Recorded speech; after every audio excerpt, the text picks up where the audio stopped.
E agora a gente vai falar um pouco sobre saúde. Pois é, a saúde dos seus filhos, né? Se você tem filho, você tem alguma dúvida aí sobre saúde infantil? Manda aí sua pergunta para as nossas redes sociais, no @TV Feliz e no Facebook TV Feliz Oficial. Eu vou conversar agora com a pediatra Cacá Pasquale, que vai tirar aí todas as dúvidas sobre a saúde infantil, não é isso? Oi, tudo bem? Tudo bem? Seja muito bem-vinda ao nosso programa.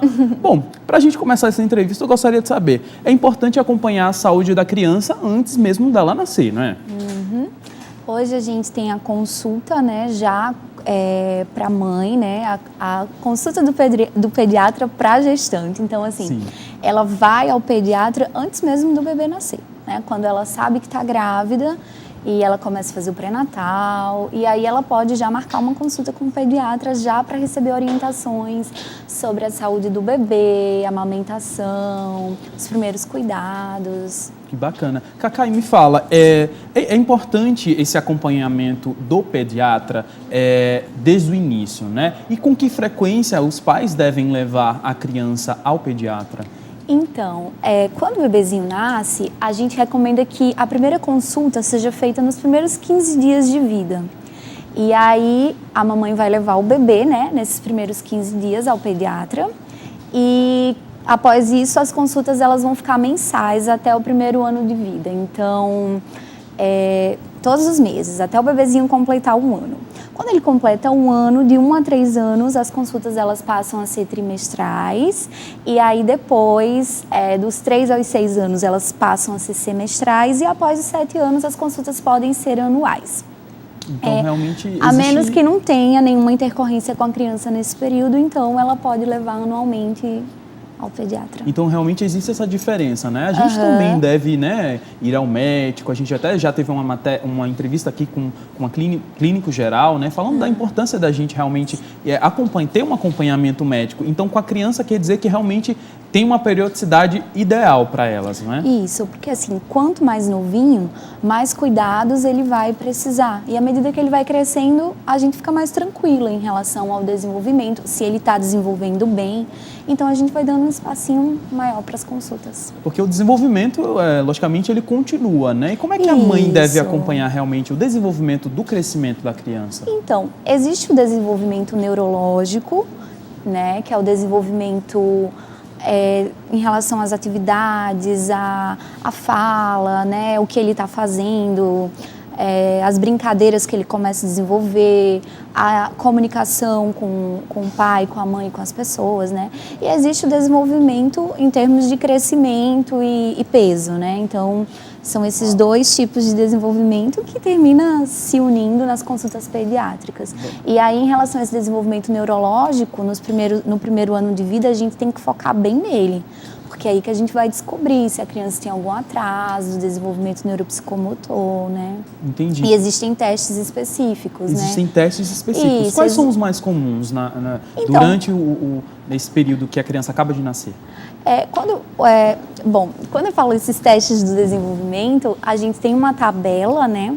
A gente tem uma tabela que a gente faz os testes de desenvolvimento de Denver, que aí tem na própria caderneta de saúde da criança, vai ter lá, com 1 mês, o que a criança precisa fazer, né? Com 2, 3, 4, e existe, quando o bebezinho nasce, a gente tem os testes de triagem neonatal, que aí vai entrar o teste da orelhinha, o teste do pezinho, o teste do coraçãozinho, o teste do olhinho.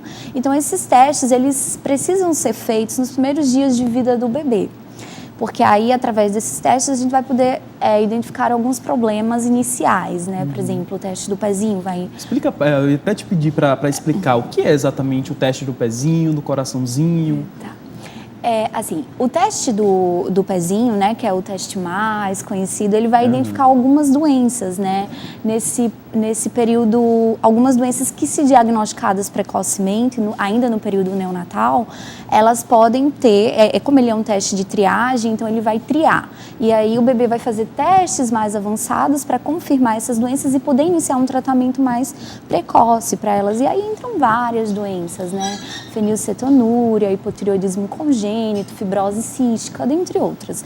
O teste do coraçãozinho, ele vai medir a oxigenação do sangue no bebê, nos membros e vai ver a diferença entre elas, e se existir uma diferença maior do que 2 em relação à saturação, aí o bebê precisa fazer uma nova, seguir com essa investigação, fazer um ecocardiograma e outros exames com o cardiologista infantil, algumas vezes, para saber se ele tem alguma cardiopatia, algum problema no coraçãozinho, né? O teste do olhinho, a gente vai ver o reflexo vermelho, então a gente vai fazer... É um teste bem simples, né? A gente usa um aparelhinho chamado oftalmoscópio e aí a gente vai fazer uma emissão de luz e vai ver se o bebê tem o reflexo vermelho. Se ele tem, tá normal. Se ele não tem, quando é um reflexo branco, como acontece, por exemplo, quando a gente tira alguma fotografia do bebê e aparece no flash aquele olho branquinho, Sim. E aí a gente precisa investigar. Então, realmente, esse teste de tirar a foto e perceber que tem uma mancha branca é válido? Sim. E no teste do coraçãozinho, no teste, desculpa, do olhinho, a gente vai ver exatamente isso, né? Vai emitir uma luz no olhinho do bebê e aí se o reflexo que aparecer pra gente for vermelho, alaranjado, vai estar normal. Se for um reflexo branco, então a gente vai ter que investigar algumas patologias nesse bebê, como catarata congênita e até um tipo de câncer que é o retinoblastoma, né? Pode acontecer. E quais são as doenças mais comuns durante esse período? Bom, as doenças elas vão variar de acordo com a idade, né? Então, assim, nos primeiros dias de vida, aí a gente vai ter cuidados com o coto umbilical, né? Para evitar infecção nesse local, que é chamada, pelas pessoas mais antigas, de mal do 7º dia, tá? Que é o tétano neonatal. A gente vai ter as obstruções nasais, porque as vias aéreas do bebê, elas ainda são muito estreitas, então são mais fáceis de acumular secreção, né? E aí as cólicas, né, que elas começam principalmente por volta do 2º mês de vida, 1º, 2º mês. Então vai depender realmente da idade da criança, né? E aí a criança vai crescendo, né? E vai tendo as infecções virais, aí tem as reações pós-vacinais, né? A gente vai falar isso. Né? E quando a criança completa, por exemplo, ela passa do período de lactente, né? Ela deixa de ser bebê após os 2 anos e entra no período de pré-escolar. E aí, repete para mim, por favor, o nome desse período? Lactente. Lactente. Explica para o pessoal de casa o que é esse período. A gente chama de lactente. Existe o recém-nascido, né? Que é o bebê até 28 dias de vida. E após isso, ele vira um lactente. Aí até os 2 anos o bebê ele é chamado de lactente. Depois disso, né, ele vira um pré-escolar, depois um escolar e adolescente e por aí vai. Por aí vai. Mas aí quando a criança começa a frequentar a escola, por exemplo, a creche, a gente tem a síndrome da creche, né, que ela começa a adquirir várias infecções, principalmente respiratórias, porque ela começa a ter contato com outras crianças e, consequentemente, com os micro-organismos daquele meio.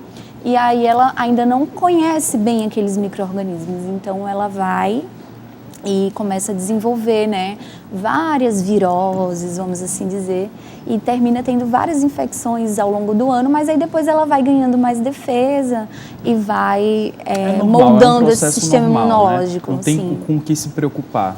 Não tem. Acompanhando um profissional, obviamente. A menos que fuja do habitual. Aí a importância do pediatra estar sempre sendo consultado, né? Bacana. Gente, a gente está conversando aqui com a Cacá Pasquale, ela é pediatra, então se você tem uma dúvida, se você é mãe ou pai de primeira viagem, manda sua pergunta para as nossas redes sociais, no Instagram, @TVFeliz e no Facebook, TV Feliz Oficial. A gente volta daqui a pouquinho, a gente vai para um intervalo comercial agora e você já pode mandar essa pergunta para a gente, tá? A gente volta daqui a pouco. Estamos de volta com você feliz. E eu de volta aqui, que também tenho várias dúvidas, né? O pessoal tá mandando as dúvidas pra gente. Vamos falar essas dúvidas agora, né? Com a doutora Cacá Pasquale, pediatra. Então, Cacá, retomando ao assunto, né? Você acabou falando sobre a questão da vacina, que algumas crianças elas tendem a ter algumas reações, né? Qual a importância da vacina e que cuidados os pais devem ter? Olha, a vacina, ela é uma faca de 2 gumes, assim. Ela é importante, sim, mas existem algumas reações. Algumas mais simples, outras mais complexas, mas assim, no final das contas, a gente sempre orienta que as vacinas elas trazem muito mais benefícios do que malefícios. A maioria das reações, elas são reações leves, assim, febre, dor no local, às vezes fica vermelhinho. E existem umas reações um pouco mais graves, que elas não são tão comuns, né? Então, é sempre muito importante seguir o calendário vacinal, tanto que em todas as consultas a gente pede para a mãe trazer a caderneta da criança, né? E sempre manter essas vacinas atualizadas, a gente sempre tem que consultar a caderneta da criança, que é aquele cartão, aquela caderneta, né? Um livrinho que tem o da menina ou do menino, e sempre levar para as consultas para a gente ver essa questão das vacinas. E em relação à questão da vacina em si, existe alguma diferença para meninos e para menina realmente? Ou não, assim, a gente não, existe a vacina contra o HPV, né, que a campanha ela foca nas meninas, né, a partir dos 9 a 13 anos. Mas, assim, o calendário vacinal é o mesmo. Doutora, eu falei sobre os temas, né, que iam ter hoje aqui no programa e a minha família começou a mandar pergunta no grupo, né? Minha prima que teve bebê agora, ela está com uma dúvida. Ela quer saber se realmente é legal o método BLW, BLW, isso é um método para quem está em casa não sabe, né, o que é. Explica um pouquinho pro pessoal. Ele é um método novo, né? Que um pouco mais recente do que o método das papinhas tradicionais.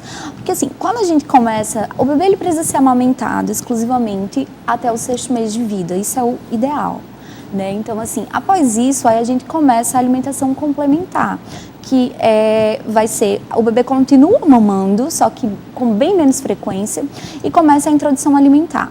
A gente começa essa introdução na primeira semana com as papas de frutas, geralmente frutas amassadas, né? E a partir de então, começa com as papas salgadas, que aí vai ser as comidas amassadas, na forma de papinha mesmo, só que não liquidificadas. Geralmente a gente orienta que sejam amassadas com garfinho. E existe também o método BLW, que é como se o bebê ele fizesse por ele mesmo, assim. A gente corta alimentos num tamanho mais ou menos do punho do bebê, e alimentos sólidos que ele possa pegar com a própria mãozinha e levar até a boca dele. E é um método bem difundido hoje, é um método bom também. Então é a criança se alimentar sozinha, como se fosse isso. Geralmente a mamãe prepara a cadeirinha ou então coloca a criança à mesa mesmo. E aí ela vai cortar alimentos no tamanho do punho do bebê. E ele vai lá e aí ele vai lá e vai comer. A partir então dos 6 meses é o ideal, né? A partir dos 6 meses. Pelo amor de Deus, não vai ficar esperando seu bebê de 2 meses pegar. Não, até porque até os 6 meses a gente só orienta o peito. Só o peito. E qual a quantidade certa, né, que a mãe deve saber de amamentação mesmo? Existe uma quantidade certa ou o que o bebê tomar? Não, é livre demanda. O aleitamento materno é o quanto o bebê quiser. E outra coisa, o bebê que está só no peito não precisa de água, não precisa de sucos, não precisa de chá, de nada. Só do peito da mamãe mesmo. E a hora que ele quiser, o quanto ele quiser, a gente só orienta que quando a mamãe começa a amamentar, que o bebê termina de mamar no peito, aí ela coloca o bebê no outro peito. Quando ela for amamentar de novo, ela comece pelo peito que ela acabou da última vez. Que é para ele terminar de receber aqueles nutrientes que estão lá. Ah, legal. Olha, muitas mães têm dificuldade, né, de dar o peito para o bebê sugar. Tem aqueles bicos sintéticos agora, funcionam mesmo, doutora? Ajudam, sim. Algumas mães, elas têm aquele mamilo mais para dentro, né? Então, assim, existem algumas formas da gente ajudar ela a fazer aquele biquinho, às vezes ordenhando leite com uma seringuinha. E à medida que o bebê vai sugando, ela também vai moldando mais. Não faz mal, então, esse bico sintético? Não faz mal? Não faz mal. Tá. E a criança, é normal ter refluxo da criança? O refluxo que ela tem é normal? Sim, porque nos primeiros meses o bebê ele é todo imaturo, né? Então, inclusive os esfíncterezinhos dele, né? E aí pode ter, devido a essa imaturidade do bebê, esse retorno. E existem algumas medidas que a gente faz para melhorar esses refluxos fisiológicos, né? Então, assim, existem alguns travesseiros, mas se não conseguir o travesseiro, até colocar tijolos debaixo do colchão do bebê para deixar o berço, né, o colchãozinho um pouco mais inclinado. Sempre esperar que o bebê arrote após as mamadas, né? Deixar ele numa posiçãozinha em pé.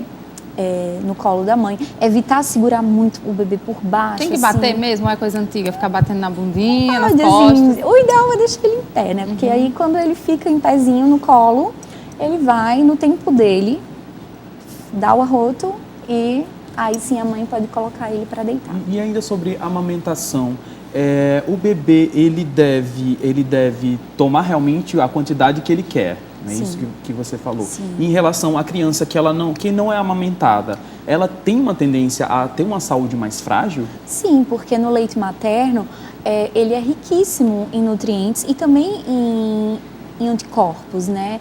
Ele contém a defesa que a mãe passa para o bebê.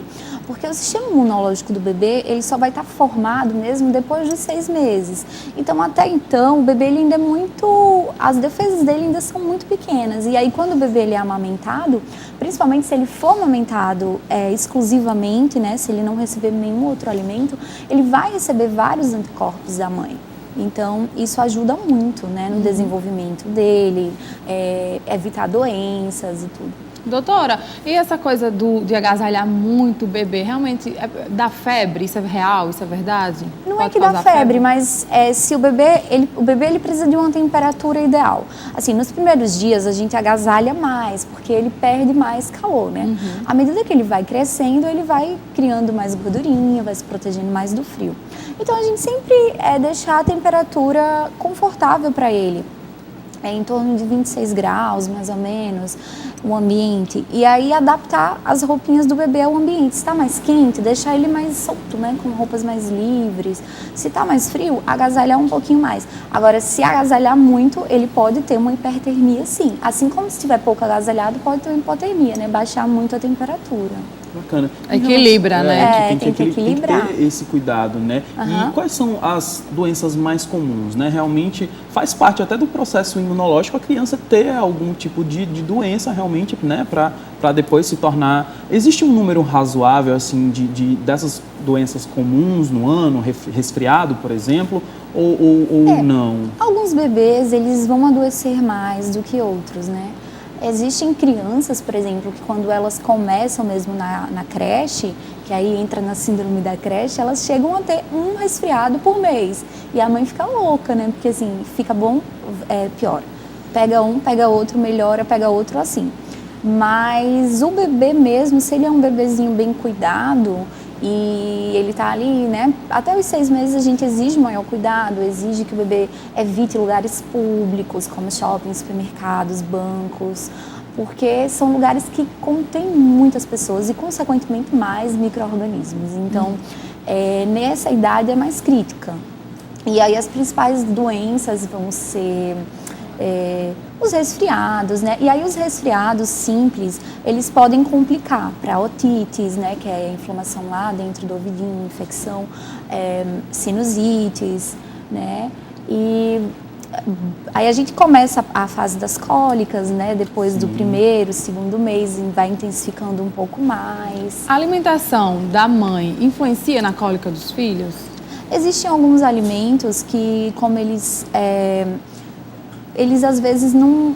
O bebê às vezes não tolera muito, principalmente esses alimentos mais carregados, né? Como que contém mais proteínas estranhas para o bebê. Que aí eles podem, o leite materno pode ter um pouco dessas proteínas mais estranhas. O camarão, por exemplo, algumas mães falam que quando comem camarão, sentem que o bebê fica com um pouquinho mais de cólica. Então a gente orienta que a mãe evite essas comidas mais pesadas, por exemplo. Mais ácidas também, né? Também, né? É sempre bom uma alimentação mais rica em frutas, verduras, né? Tem que pensar que não é só o corpo dela, né? Tem um bebezinho ali se alimentando, tem que ter esse cuidado. Bacana. Verdade. Bom, a gente vai para um pequeno intervalo comercial. Daqui a pouco a gente volta falando sobre mais saúde, né, da criança, com a Cacá Pasquale. Fica aí ligadinho no Você Feliz que a gente volta daqui a pouquinho. Já, já. Estamos de volta! Voltamos com muito mais Você Feliz. Você fica informado junto com a gente, se diverte. Ó, um beijo para quem está interagindo com a gente aqui nas redes sociais, no nosso Instagram, @TVFeliz, e Facebook TV Feliz Oficial. Um beijo, Verinha Fashion, que está sempre vendo. Um beijo para Adriana, Rosemary, Pam Pam Pam, André Ribeiro, Lu Gesteira, Edjane Barbosa, Hernandes Sampaio, Senata, Henrique, Senata, Lacerda, Danilo, Patriciana. Um beijo, Patriciana, Maíse. Enfim, quem mais? Todo Muita mundo gente está interagindo aqui nas Angela nossas redes Lira, sociais. Vinícius Alerquim, Felipe Dias, Gabriela Falabella, Ju Miranda, William JC. Beijo, Igor Souza, Edilene Artes Personalizadas e muita gente. Falando personalizada, artes personalizadas, daqui a pouquinho vocês vão aprender a fazer uma coisa muito bacana, que é um sabonete, né, produção? Bem bacana para você presentear aí quem você ama no Natal. O fim de ano tá chegando, né? A gente quer sempre dar aquele presente bacana, e é bom arrojado. Presente criativo, porque né? é criativo, eu adoro fazer essas coisas. Então, fica aí que daqui a pouquinho vocês vão aprender aqui ao vivo a fazer esse kit personalizado, vamos dizer assim, de sabonete, coisinhas maravilhosas que a gente ama, né, de casa, assim, muito legal.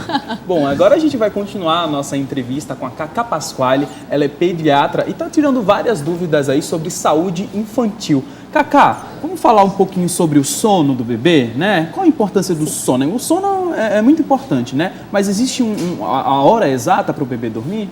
Não. O bebê nos primeiros dias, ele dorme, acorda, ele não segue muito, né, esse ritmo de dormir à noite, acordado. Não é assim. Ele vai no tempo dele. Então, é tanto que as mães reclamam muito nos primeiros dias, porque eu falo, eu passei a noite inteira acordada, porque ele não dormiu nada. Mas é assim mesmo, ele vai dormir e acordar várias vezes, mas claro, quanto mais novinho o bebê, mais ele vai dormir. À medida que ele vai crescendo, ele vai tendo menos horas de sono. E o que acontece com o bebê especificamente quando ele está dormindo? Quando ele está dormindo, ele está sonhando tranquila. Fala que vai saber o que o bebê sonha, né? Assim, ele está dormindo, a gente tem que ter alguns cuidados, né? Por exemplo. Eu quero saber isso da posição, exato, doutora. Porque às vezes eu vejo um bebê, minha sobrinha está lá deitada, ela é de costas, né? Que chama. E eu fico, gente, ela vai ficar sem ar. Tem uma posição realmente ideal, né? Para os bebês dormirem? Tem. A posição ideal para o bebê dormir é essa posição de barriga para cima, né? Inclusive, a posição recomendada, né? Pela barriga para cima. Isso. Não barriga para baixo, cima. né? Porque é perigoso. Esse lado para cima. Por quê? Exatamente pelo risco de não sufocar, né? Porque se você coloca o bebê para baixo, emborcado, ele vai poder sufocar. Então, a barriguinha para cima, geralmente com os pés encostados no berço, que é para ele não escorregar para debaixo da coberta e sufocar, né? E assim, um ambiente calmo, silencioso, né? Que não seja aquele ambiente muito claro, que lembra um pouquinho mais o útero materno, né? Que o útero é um ambiente escuro, silencioso, quentinho, então quanto mais a gente adaptar o ambiente para que se torne um ambiente confortável para o bebê, mais ele vai dormir e vai dormir bem. E vai dar mais sossego. Tá ok? Ar-condicionado? O ar-condicionado numa temperatura que não seja tão baixa, né? Tipo esse estúdio aqui, congelando. Em relação à música, é legal o bebê ouvir música? Sim, principalmente se for uma música suave, né? Músicas clássicas, aquelas canções de niná que são ao som de piano, violino, porque acalma, né? Acalma até a gente. Acalma realmente. E a pasta com flu, né? A partir de que idade, doutora? Para as mamães de primeira viagem, que não sabem, ficam em dúvida, né? Qual é a idade melhor? Então, assim, a higienização da boquinha do bebê, ela deve ser feita já nos primeiros dias de vida, né? Assim, então a mamãe pode pegar uma gaze, né? Colocar um pouquinho de água e ir lá higienizar a boquinha sempre após as mamadas, já para evitar algumas infecções. Outra doença comum no bebê é a monilíase oral, né? Que é a candidíase oral, um fungozinho que fica lá na boquinha dele e dá aquelas plaquinhas brancas, né? Que é o fungo cândida, que é bem... E é só com água mesmo essa higienização? Não, exato, mas aí quando o bebê pega, por exemplo, um fungo, aí tem algumas medicações que a gente passa para higienizar, né? E, assim, aí quando ele é muito pequenininho, geralmente os dentistas não recomendam, né? A gente não recomenda, principalmente os odontopediatras, o flúor. Bom, a idade específica eu não lembro, mas assim, eu acredito que um odontopediatra vai poder orientar a mãe em relação à questão com a saúde bucal, bem mais, assim, porque elas, né... E a chupeta? Até quantos anos, né? Tem criança que quer ficar velha aqui com a chupeta. A chupeta, assim, é meio que um probleminha, né, assim. Não é legal. ela não é legal, assim, mas assim, ela tem alguns benefícios, por exemplo, o bebê novinho, nos primeiros dias, quando ele está dormindo, acredita-se que a chupeta pode ajudar na prevenção da morte súbita do bebê, mas só ser oferecida quando o bebezinho está dormindo. Na verdade, a chupeta ela não deve estar sendo oferecida como um consolo para o bebê, né? O consolo do bebê deve ser carinho, amor, colo materno, né? Colo do pai, da mãe. E a chupeta, se o bebê pega a chupeta, ela deve ser retirada o quanto antes, principalmente por volta até os 2 anos, a gente orienta que a mãe já tire, porque ela pode trazer vários malefícios, inclusive odontológicos, né? Prejudica o crescimento, a saúde dos dentinhos e também doenças para o bebê, né? Por exemplo, às vezes a chupeta cai, o bebê bota na boca, sim, tem que ter problemas respiratórios, então não é muito legal assim a chupeta. Mas quando usada, ser tirada o quanto antes. Por volta dos 2 anos, o bebê já ficar sem chupeta. Que idade, a gente está falando bastante sobre idade, né? Mas é importante saber em relação a que idade a criança ela pode ir realmente para a rua. A gente mora em praia e quer levar, né, o filho para onde a gente quiser, onde a gente vai. É legal levar a criancinha ainda pequena para a praia ou para algum ambiente que seja muito exposto? Então, a praia ela é um ambiente mais assim livre, né? A gente não recomenda que bebezinho muito pequeno saia muito de casa. Os primeiros meses são mais, assim, a gente tem que ter mais cuidado exatamente pelo que eu já falei, da defesa, né, do estímulo imunológico e tal. Shoppings, bancos, supermercados, a gente orienta depois de 6 meses, porque aí o sistema imunológico já vai estar formado e o bebê já vai poder se defender de algum vírus ou bactéria que ele arrume por ali. Mas a praia é um ambiente mais livre, eu acredito, por volta dos 4 meses, né? Você vê que aquele bebê já está mais durinho, já tem mais apoio, já interage mais com o ambiente, então... A primeira vez, doutora, que minha mãe, vou contar essa história aqui, minha mãe me levou na praia, já te contei isso? Eu era bebezinha, não lembro realmente quantos meses, mas na minha casa, mãe de primeira viagem, era tudo coberta de lençol. A pessoa era normal, porque ela tinha medo de eu pegar. Tem uma pergunta também sobre isso, né? Alguma bactéria, alguma coisa, ela tinha muito medo, era mãe nova. Então, quando ela me levou na praia, que ela falou que eu pisei na areia, eu gritava, assim, como disse, o meu choro. Ela falou que ficou desesperada. Realmente é por causa disso, porque eu não tinha esse costume, vamos dizer assim, né? O costume, né? O contato com vários tipos de solo. É um ambiente novo para você, né? Coloca o pé naquela areia, é uma coisa que você nunca tinha visto, então termina aqui. Ela foi embora da praia, eu falei, por que você não tentou mais um pouquinho? Ela, não, fiquei desesperada. Às vezes a própria, se coloca, por exemplo, dentro do mar, né? Aí vem a onda, às vezes assusta o bebê. Então tem que ser uma coisa gradativa, né? O bebê, ele é um ser humano, assim, que está conhecendo o mundo. Então, né? Tudo para ele é muito novo. É fofinho, né? Quando coloca o pé, então que afundou, eu deve ter pensado, eu nunca vi isso na minha vida.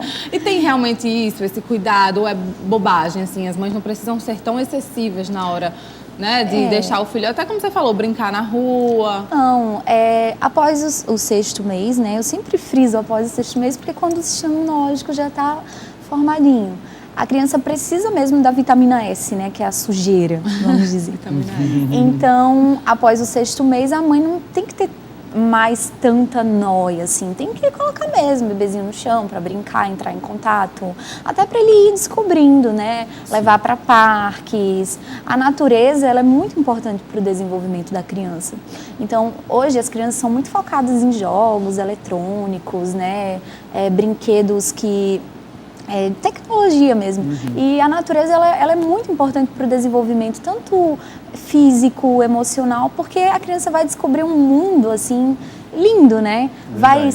É bom para a saúde porque ela vai respirar puro, ela vai ter uma interação com a família, com outras crianças. Então é muito melhor para a mãe começar a levar a criança para parques, até mesmo para praia, né? Para ambientes que sejam ar livre, né? E não ficar colocando a criança para brincar com tablets, smartphones, né? Muito importante. A gente sempre tem que prescrever muito mais natureza do que tecnologia para as nossas crianças. Muito bom. É com essa mensagem aí, né, que a gente termina a nossa entrevista, que foi muito bacana aqui com a Cacá Pasquale, ela que é pediatra e tirou várias dúvidas aí sobre saúde infantil. Cacá, muito obrigado pela sua participação. Queria que você deixasse aí os seus contatos, seu Instagram também, né? A produção vai colocar aí também. Gente, quem quiser me acompanhar nas minhas redes sociais, o meu Instagram é Coisas de Pediatria, tudo junto. Lá vocês vão encontrar várias dicas. Eu sempre faço posts sobre saúde das crianças, né? Vocês vão poder acompanhar um pouquinho da minha rotina, do meu dia a dia. Eu acabo sempre postando alguma coisa com os meus pacientes. Então, assim, eu espero vocês lá. E foi um prazer estar aqui com vocês. Muito obrigado. Eu que agradeço. Adoramos. Vamos para o intervalo comercial rapidinho, mas Vamos lá. já tem artesanato aqui ao vivo no Você Feliz. Não sai daí.